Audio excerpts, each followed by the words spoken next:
This is a guest essay by Adam Hummel, a lawyer in Toronto.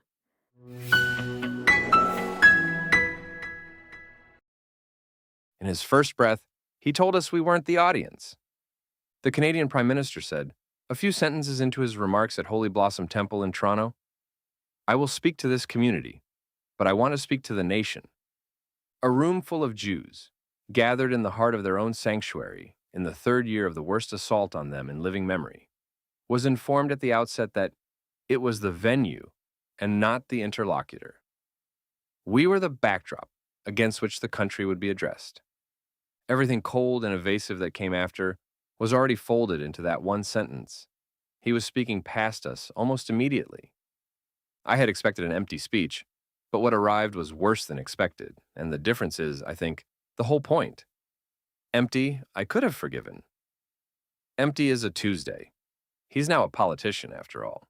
What he delivered instead was fluent and learned, and he spent every ounce of his craft on carefully not saying the one thing the evening existed to say. Incompetence would have been a mercy. This was competence in the service of evasion, and that is a harder thing to watch, and a much harder thing to forgive. Before he rose, the warm-up acts did their work, as they always do now.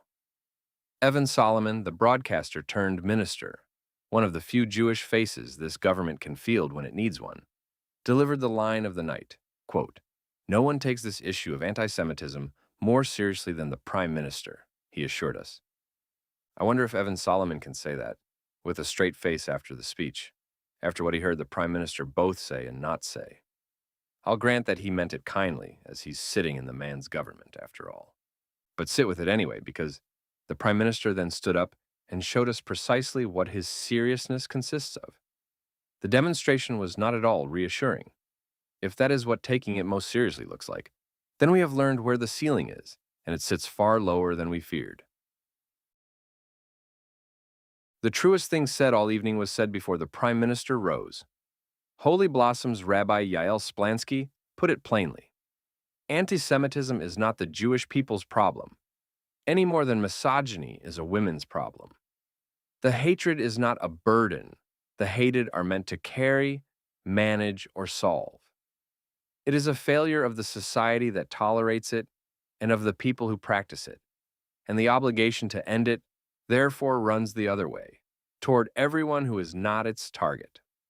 It was clear, it was unhedged, and it set the fault exactly where the fault belongs. The Prime Minister even noticed. She said it better, he conceded from the lectern, and she would say it quicker. He was right on both counts. Hers was the best speech of the evening. Then he stood and spent 27 minutes proving precisely how much better. The Prime Minister came with a syllabus. 3,000 years of Jewish tradition conscripted into his argument, the prophets Isaiah and Amos, Aristotle on civic friendship, Charles Taylor on recognition, Article 27 of the Charter. Considered as a lecture, it was something, but we didn't tune in for a lecture. We came bleeding, and he handed us a reading list. Here, this essay by Aristotle should heal that wound, he seemed to say. There's a strange cruelty in being instructed at length, and in two languages, on the concept of recognition, by a man who would spend 27 minutes declining to recognize the one actual thing in the room, and two languages to a Jewish community that lives its life overwhelmingly in English. He delivered long stretches in French. On its own, I would have let it go. A prime minister usually speaks the country's two official languages, and that's usually fine when business is normal, but business today is not normal. This act, the bilingualism, didn't stand on its own either. It stood next to his opening admission. He had already told us the nation was his audience, and the French was simply him making good on the promise, addressing the country over our heads, while we sat in the pews and supplied the setting. The language wasn't, in my opinion at least, a courtesy to the room. It was a reminder of who the room was for. I'll give him some due.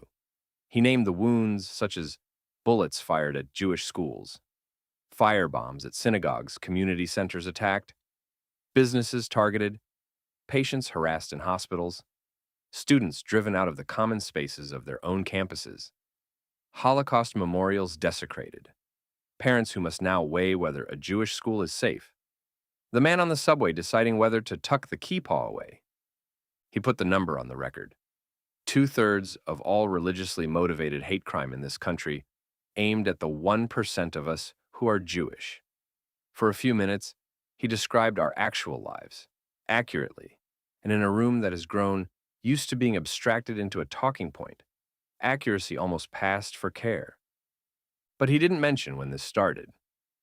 This is bizarre because there's actually a date and a specific thing that happened on that date when this all began, and it wasn't from our own doing. On October 7th, 2023, at 6:29 in the morning Israel time, things began to get bad. Those bad things started that day in Israel and continued the rest of the day on Canadian streets, where anti-Israel protesters began their assault on our community, while our hostages went missing, while bodies lay dead, and well before any military incursion into Gaza began. He could have recognized that, but chose not to. Then he arrived at the cause, and the speech just walked around it. In an entire address on the hatred of Jews, delivered in the third year of the worst of it, the Prime Minister of Canada never once said the word Israel. He did not say Zionism. He did not say anti-Zionism. He did not say October 7th. And do not mistake this for a man who lost his nerve or ran out of clock. He came right up to the edge of it over and over and engineered every sentence to stop a half step short. A Canadian child, he said, must not be seen as the representative of any foreign state. We must not transpose foreign conflicts onto one another. No Canadian should have to answer for the acts of a government, in his words, wherever it may be. He knows. He knows exactly what's happening. Jews here are being made to answer for a state abroad, that a conflict is being imported and laid at their doors, that this is the very engine of the surge he had just described so well. He knows about our aching love for our ancient homeland, and he knows that Israel is not the source of the world's problems. He understands the mechanism finely enough to legislate around it. He just won't name the state or the ideology that has made the hatred of it respectable. Anti-Zionism is the door almost all this now walks through, and he found the door, stood square in front of it, and painted it the same color as the wall so that no one would have to look at it. That's not an oversight, but the most skillful thing in the speech. He is an anti-Zionist, there's no question. Just look at the statements, the double standards, the care he gives and whom he decides to scold, and when. Which brings me to what I have difficulty ignoring. Laying out his elegant foundation of pluralism, he allowed that differences generate friction, that accommodating competing claims is real work sometimes, that we'll always have legitimate debates about where those lines properly fall, and that these debates are part of how a pluralistic country sustains itself. In the abstract, that is fine. But in this room, on this subject, said exactly where he said it, it did a terrible thing. It characterizes the surge of anti-Semitism as mere friction. It makes the firebomb a growing pain of a maturing democracy and the campus mob a community working out where its lines belong. It takes the oldest move there is, anti-Judaism, the one that explains the hatred, by gently implicating the hated, and dresses it in Aristotle. He would deny that this is what he meant, and I would hand him back his own speech, the part where he pauses to insist that naming the other hatreds, Islamophobia, of course, he just couldn't help himself, is not equivalence. Sorry, but you don't reach for that disclaimer unless you can feel yourself doing the thing it denies. The caveat is the confession, because he performed the equivalence disclaimer and all, saying, quote, "The covenant runs in every direction. Anti-Semitism breaks it, Islamophobia breaks it, burning churches breaks it, transphobia breaks it. The targeting of any Canadian for their faith, their origin, their identity, breaks it." Now, I want to be clear, particularly to the Jewish community. Naming those other assaults is not equivalence. The crisis of anti-Semitism in Canada today is specific, it's severe, and it demands a targeted response. And that is what our government is fully committed to.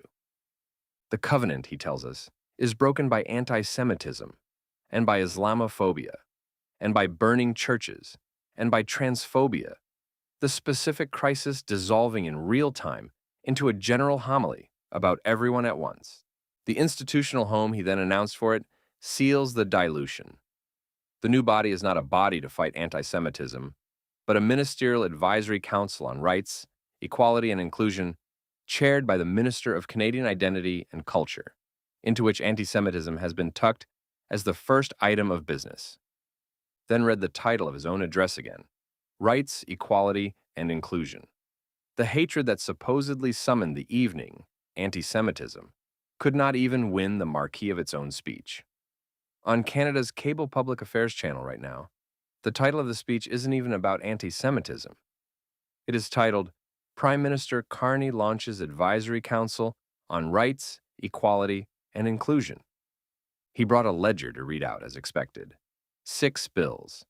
The Combating Hate Act, with new offenses proposed for intimidation outside synagogues and schools and community centers. The reaffirmed definition. $36 million last year to counter violent extremism, $75 million more for the security of synagogues and day schools and community centers, and yes, he had the grace to say that the need to spend it shames us. He said, quote, "It's not enough to protect. The deeper work is the renewal of the Canadian covenant itself." He was right. And then, for that deeper work, the work he had just named as the real work, the hard work, he produced a council whose first 4 assignments are to assess the drivers of anti-Semitism, to coordinate across government, to improve the collection of data, and to measure the impact of its own efforts. Seriously? After 3 years, the bold new idea is to study the problem, convene the meetings, and gather the statistics. The bingo square made real, gavelled to order, a senator appointed to sit on it. We did not need a council to assess the drivers. We've been naming the drivers for 3 years. He declined to say even one of them aloud. Israel and Zionism, the historic love of the Jewish people for our ancestral homeland, and the modern-day celebration of the miracle of its re-establishment. There was a moment that wore the costume of accountability, but that still fell short. He admitted, he said, that Canada's civic compact is failing Jewish Canadians. This was really the crux of his remarks. Watch the grammar one more time. The compact is failing in the passive voice, all by itself, with no government, his government, anywhere in the sentence. And then, having raised the matter of fault, he mailed it to 1939 and the MS St. Louis. The refugees Canada turned away to their deaths, for which a Prime Minister Justin Trudeau rightly apologized in 2018. It is a real and shameful history, and it carries the great convenience for him of being somebody else's. Reaching back 87 years to a sin already confessed is so much easier than reckoning with a surge that has unfolded in real time, on his own government's watch, by him, who recognized the state of Palestine, which does not, by any stretch of the imagination, meet the international requirements for statehood, and which recognition came while Israeli civilian hostages were still held by Hamas in Gaza's tunnels. In recalling the MS St. Louis, Prime Minister Carney summoned the memory of a Canada that looked away. He did not seem to notice that he was, at that very lectern, looking away from what now matters to us, Israel, what exists today to ensure that something like the MS St. Louis could never happen again. Today, we have somewhere that will never say that none is too many. In the whole of that address, the Prime Minister never said that the Government of Canada stands with the Jewish community. He never said he had sat down with us, listened to us, asked us what we needed. His quote-unquote personal anecdote recounted turning up to a Shabbat opening and a menorah lighting, ceremonies he attended, and that was the full extent of the relationship on offer. He didn't talk about the fact that in the very building he was speaking, Holy Blossom Temple, there were armed guards with submachine guns patrolling the property during the high holidays because of the anti-Semitism that slaps us in the face each day. He lectured us on recognition for 27 minutes and never produced the single sentence that recognition is actually made of. I stand with you. I feel your pain. I know many of you are trying to leave Canada because of the situation here. I'm begging you to give us another chance. He just couldn't bring himself to say it. And if you can't bring yourself to say it, then, at the very least, the next time you gather us inside our own sanctuary, do us the courtesy of speaking to us in the language we actually speak and telling us to our faces that you stand with us. It is the lowest possible bar. It was lying flat on the floor of Holy Blossom. He stepped over it on his way to the cameras. Finally, he thanked us for having him, and we applauded, because we're a gracious people, and because applause was the one thing the evening was built to capture. Then he left, without taking questions or engaging with the assembled crowd. Those in attendance likely filed out into an ordinary, cool Toronto night, received not as ourselves, but as a concept, recognized in the abstract, addressed in the third person, and left precisely as exposed as we had walked in.